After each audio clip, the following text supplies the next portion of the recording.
Alam on line میں خوش آمدید۔ آج عالم آن لائن اسپیشل میں ہمارے ساتھ موجود ہیں مولانا طارق جمیل صاحب۔ آج کا پہلا سوال ہمیں موصول ہوا ہے بہاولپور سے۔ میں اپنے ساس سسر کی ہمیشہ خدمت کرتی ہوں، لیکن کبھی کوئی کام نہ کر سکوں تو شوہر ناراض ہو جاتے ہیں اور اس بات پر ہمارا جھگڑا ہوتا ہے کہ یہ میرا فرض ہے کہ میں ان کے سب کام کروں۔ میں نے سنا ہے کہ شریعت میں عورت پر اس بات کی پابندی نہیں ہے کہ وہ اپنے شوہر کے والدین کی خدمت کرے، کیا یہ درست ہے؟ جی بسم اللہ الرحمن الرحیم والصلاة والسلام علی رسولہ الکریم وعلی آلہ وصحبہ اجمعین۔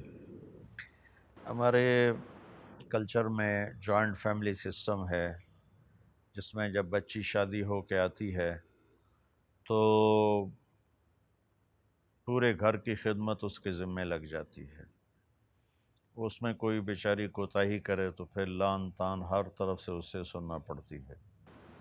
اللہ تعالیٰ نے خامند کا بیوی پہ حق رکھا ہے اور بیوی کا خامند پہ حق رکھا ہے۔ ہاں، اس بچی کی سعادت ہے کہ اپنے ساس سسر چونکہ اپنے ماں باپ چھوڑ کے آ گئی ہے تو اب اپنے ماں باپ کی جگہ اپنے ساس سسر کو ماں باپ بنا لے، لیکن شرعاً اس کے ذمے نہیں ہے، اور اگر خامند اس بات پہ ڈانٹتا ہے تو یہ غلط۔ آج کا دوسرا سوال ہمیں موصول ہوا ہے فیس بک پر اسلام آباد سے۔ اکثر ملازمین دفتر میں حاضری لگا کر اپنے ذاتی کام کے لیے نکل جاتے ہیں اور پھر چھٹی کے وقت واپس آ کر آؤٹ لگا لیتے ہیں، کیا یہ طرز عمل درست ہے؟ کچھ ملازمین ایسے ہیں جو حاضری لگا کے چلے جاتے ہیں، پھر آ کر آؤٹ کا انگوٹھا لگا کے چلے جاتے ہیں۔ یہ خیانت ہے۔ وہ جو پیسہ لے رہے ہیں، جو تنخواہ لے رہے ہیں، وہ آفس کے کام کی لے رہے ہیں، اس میں اگر وہ اپنے کام کے لیے جانا چاہتے ہیں تو اپنے باس سے چھٹی لے کر جائیں۔ اگر اس طرح کرتے ہیں تو یہ خیانت ہے، اور خیانت کرنے والا دھوکہ دینے والے وہ ہوتا ہے، اور اللہ کے نبی نے فرمایا جو دھوکہ دے وہ میری امت سے خارج ہے۔ آج کا تیسرا سوال ہمیں موصول ہوا ہے گوجرانوالا سے۔ سیلز اور مارکیٹنگ کے لوگوں کو بڑھا چڑھا کر پروڈکٹ کے بارے میں بتانا ہوتا ہے، یہ جاب کا حصہ ہوتا ہے۔ اس صورت میں ہمیں کیا کرنا چاہیے؟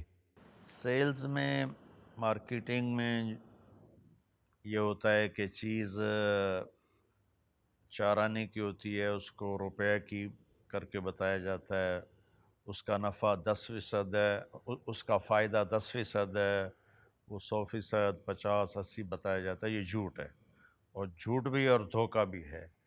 جتنی اس کی ویلیو ہے، جتنا اس کا فائدہ ہے، اتنا ہی بتانا چاہیے۔ اس سے زیادہ بتانا جھوٹ اور دھوکے میں آتا ہے، اور میرے نبی کا فرمان ہے میرا امتی ہر گناہ کر سکتا ہے، 2 کبھی نہیں کرے گا، ایک جھوٹ کبھی نہیں بولے گا، ایک دھوکہ کبھی نہیں دے گا۔ تو جاب کریں لیکن مالکان کے لیے جھوٹ نہ بولیں۔ مالکان کو بھی نصیحت کرتا ہوں کہ اپنے سودے کو وہ 1 پاؤ کا ہے تو 1 پاؤ ہی بیان کرواؤ، 1 سیر کا ہے تو 1 سیر ہی بیان کرواؤ۔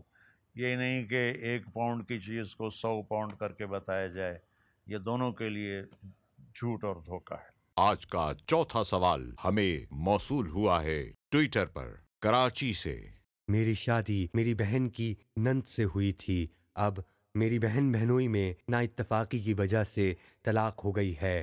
اب میری والدہ کا اصرار ہے کہ تم بھی اپنی بیوی کو طلاق دے دو، جبکہ میں ایسا نہیں کرنا چاہتا، تو کیا میں والدہ کا حکم نہ مان کر گناہ گار ہوں گا؟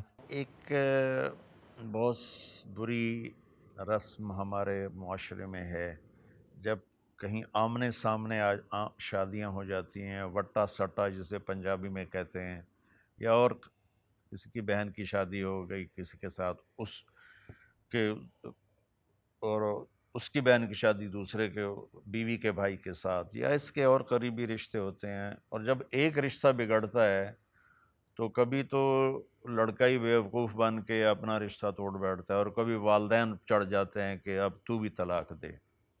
تو یہ پوچھ رہے ہیں کہ میری شادی اپنی بہن کی نند کے ساتھ ہوئی، بہن بہنوئی میں ناچاکی ہوئی، طلاق ہو گئی، اب اس بچے کو والدین کہہ رہے ہیں کہ تو بھی طلاق دے، یہ والدین غلط کر رہے ہیں، ان کی اس میں اطاعت کرنا ناجائز ہے، بالکل غلط ہے۔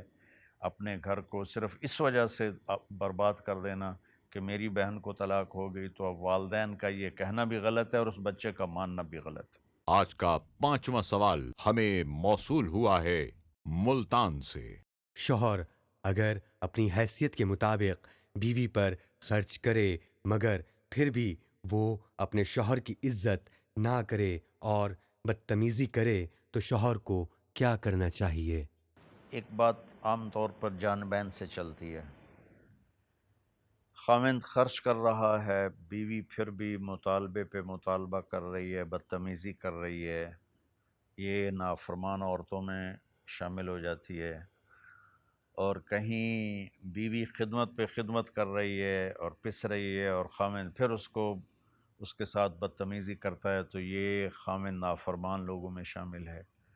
یہ میری بات بہت دھیان سے سنیں، کائنات کا سب سے پہلا رشتہ خاوند بیوی تھا، حضرت آدم اور حوا، اور کائنات کا آخری رشتہ بھی خاوند اور بیوی ہے کہ جنت میں ہر مرد اپنی بیوی کے ساتھ، ہر عورت اپنے خاوند کے ساتھ الگ الگ زندگی گزاریں گے، اور یہ بہت حساس رشتہ ہے۔ اللہ تعالیٰ نے اس ماں باپ کے لیے چند آیات اتاری ہیں، اولاد کے لیے چند آیات اتاری ہیں، باقی رشتوں کے لیے تھوڑی سی آیات ہیں، اور خاوند اور بیوی کے رشتے کے لیے سینکڑوں آیات ہیں۔ پوری سورۃ النساء، تحریم، طلاق، یہ ساری صورتیں خاوند اور بیوی کیسے زندگی گزاریں اس کے لیے۔ میرے نبی نے 11 شادیاں اللہ کی قسم عورت کے شوق میں نہیں کی تھی۔ ایک حدیث سناتا ہوں، ما تزوجت وما زوجت الا بوحی من السماء، میں نے جہاں شادی کی، میں نے جہاں بیٹی کی شادی کی، پہلے آسمان سے اللہ نے حکم دیا، پھر میں نے یہ قدم اٹھایا۔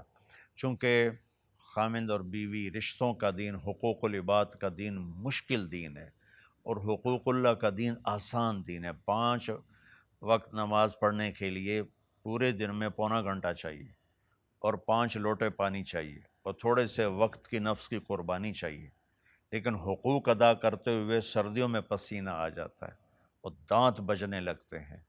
اس لیے میرے نبی نے فرمایا کہ جو آدمی مجھے گارنٹی دے کہ میں اپنے اخلاق اچھے رکھوں گا، میں اسے گارنٹی دیتا ہوں میں اسے جنت الفردوس میں گھر لے کر دوں گا۔ اور سب سے زیادہ اخلاق کا حقدار خاوند ہوتا ہے بیوی کے لیے، اور بیوی ہوتی ہے خاوند کے لیے۔ اس لیے میرے نبی نے عملی طور پر زندگی گزار کے دکھایا، تو کسی عورت کے لیے مناسب نہیں کہ اپنے خاوند کو ہرٹ کرے، بدتمیزی کرے، اس کی حیثیت سے بڑھ کے اس سے مانگے، تو یہ اس کے کوئی عمل قبول نہیں ہے، اور کسی خاوند کے لیے جائز نہیں ہے کہ اپنی بیوی کو بے عزت کرے، لعن طعن کرے۔ یہ بہت نازک، بہت حساس رشتہ ہے۔ اللہ نے کسی رشتے کو یہ نہیں کہا کہ یہ میری نشانی ہے، اور خاوند اور بیوی کے رشتے کو کہا کہ یہ میری نشانی ہے۔ من آیاتہ ان خلق لکم من انفسکم ازواجا لتسکنوا الیہا، کہ یہ میری بہت بڑی نشانی ہے کہ میں نے تمہارے درمیان خاوند اور بیوی کا رشتہ قائم کیا۔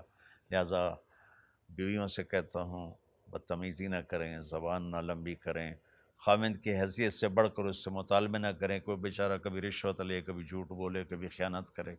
اور خاوندوں سے کہتا ہوں بیویاں کسی کی بیٹیاں جو تمہارے گھر میں ہی ہیں، کل تمہاری بیٹیوں نے بھی رخصت ہونا ہے، تو آنے والی کو بے عزت نہ کرو، ذلیل نہ کرو۔